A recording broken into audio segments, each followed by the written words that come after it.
What's up, gals and pals? It's your buddy Coach Vino. Now, if you clicked on today's thumbnail, then you know exactly what is going to go down today on the Progress Bar. And that is, we are going to make two cocktails using the nectar of the gods, the Jamaican sensation, the pot still of all pot stills, Smith and Cross Rum.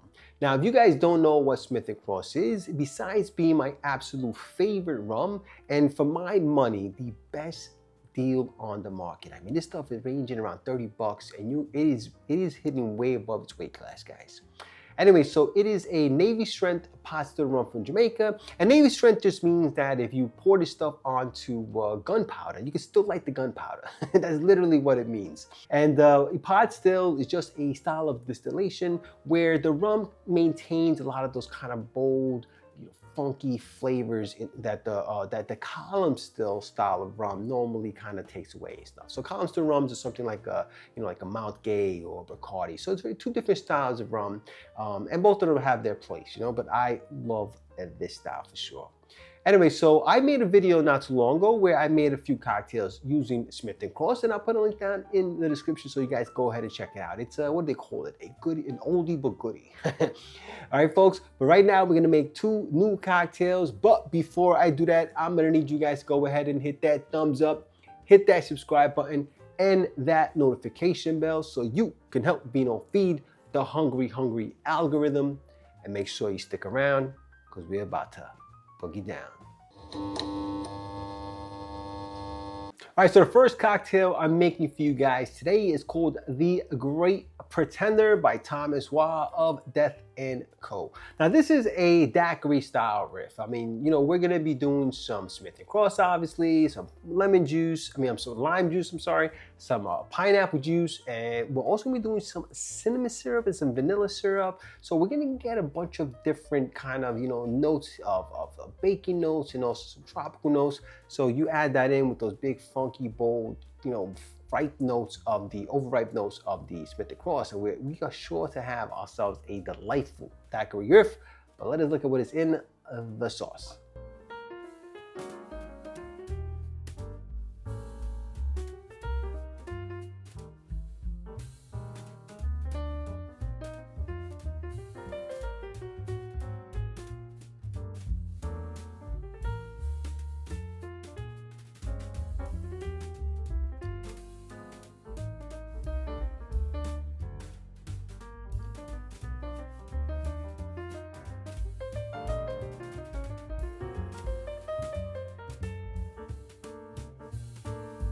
All right, and the next cocktail I'm gonna make for you guys is called Darkness on the Edge of Town. And this one comes to us from one of my favorite bars that I've never been to. And that is the Franklin Mortgage and Investment Company in Philadelphia, Pennsylvania. Now, I've never been there. My buddy Matt, Iceman Can't Cook, has been there plenty of times. He's from the Philly area, so I live through him vicariously. Plus, I make a lot of their cocktails, right, folks? Now, I actually found this cocktail on Frederick Yam's Cocktail Virgin, which is one of the best blogs on the planet. So I'm looking forward to trying this bad boy out, right? Now, this one is wild because it's got like a whole lot going on. I mean, we're talking about Smith & Cross, Cognac, sweet Vermouth, Benedictine, and a whole bunch of bitters. Like, I don't know what's going on here. It could be an absolute shit show, or it could be something that's quite delish. We'll find out, all right, folks? So let us look at what is in the sauce.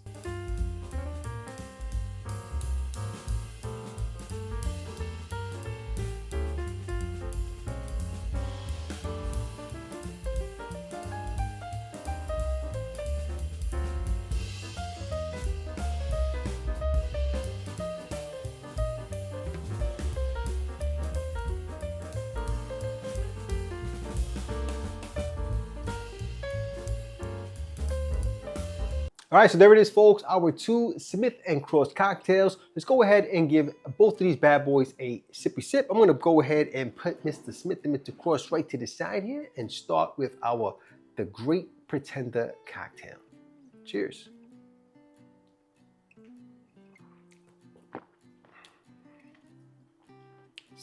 Makes no sense. Let me give it a lick with the whole rim there. I'm not a huge rim guy, but let's go ahead and try it anyway. Yeah.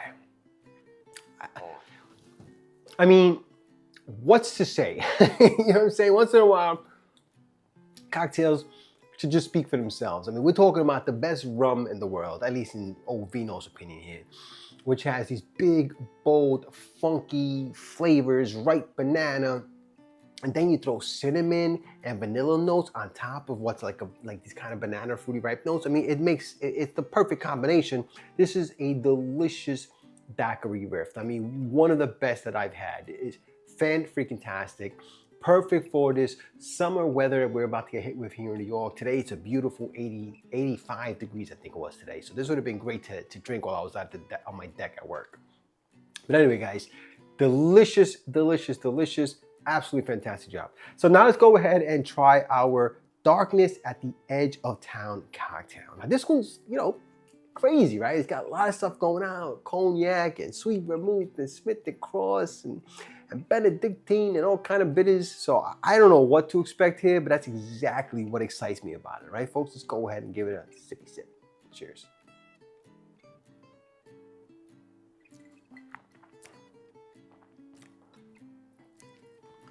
That's nice.